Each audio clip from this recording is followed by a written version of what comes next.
ফরিদপুর শহরের অনাথের মোড়ে গণি ভবনের একটি ফ্ল্যাট থেকে দীর্ঘ ৫ বছর ধরে বন্দী থাকা গৃহকর্মী মরিয়ম বিবিকে উদ্ধার করেছে পুলিশ।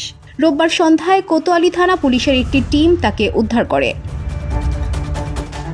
থানা পুলিশ ও মরিয়ম বিবির পরিবার সূত্রে জানা যায়, ফরিদপুর শহরের আলিপুর মহল্লার মৃত রহিম উদ্দিনের স্ত্রী মরিয়ম বিবি গত ২০০০ সালে শহরের ঝিলুটুলির অনাথের মোড় এলাকায় সিঙ্গাপুর প্রবাসী আব্দুল কাদেরের ফ্ল্যাটে গৃহকর্মী হিসেবে কাজে যোগদান করে।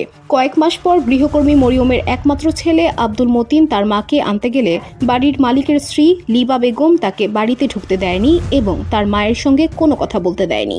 পরবর্তীতে বিভিন্ন সময়ে আব্দুল মতিন তার মায়ের সঙ্গে যোগাযোগ চেষ্টা করলেও তাকে বিভিন্নভাবে হুমকি প্রদান করা হয়।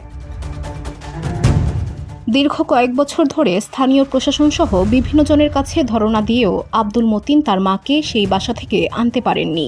মরিয়মের একমাত্র ছেলে আব্দুল মতিন অভিযোগ করে বলেন, মাকে আনতে গেলে কাদেরের স্ত্রী লিবা বেগম আমাকে বাসায় ঢুকতে দেয়নি, এমনকি মায়ের সঙ্গে কথা বলতেও দেয়নি, উল্টো হুমকি দিয়েছে বারবার। অভিযোগ রয়েছে, মরিয়ম বিবিকে ফ্ল্যাটে আটকে রেখে নিয়মিত শারীরিক ও মানসিক নির্যাতন চালানো হতো। লিবার মেয়েরাও এই নির্যাতনে সক্রিয়ভাবে অংশ নিত বলে অভিযোগ করেন মতিন।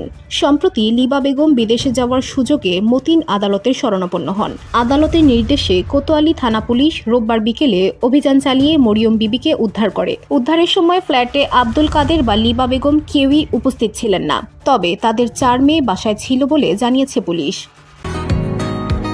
বসুন্ধরা, উত্তরা, বনশ্রী, কুড়িল ও বাড্ডা সহ রাজধানীর বিভিন্ন স্থানে অভিজাত ও অত্যাধুনিক মানের ফ্ল্যাট কেনার এক নির্ভরযোগ্য প্রতিষ্ঠান pleasant properties limited.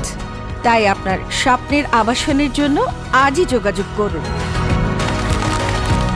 Pleasant properties limited, where destiny matches eventually. কান্নাজড়িত কণ্ঠে মরিয়ম বিবি বলেন, আমাকে হাত পা কেটে ফেলবে বলে হুমকি দিত।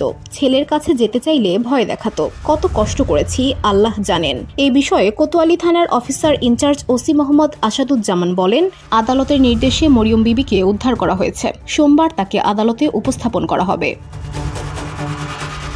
VOD Bangla news desk.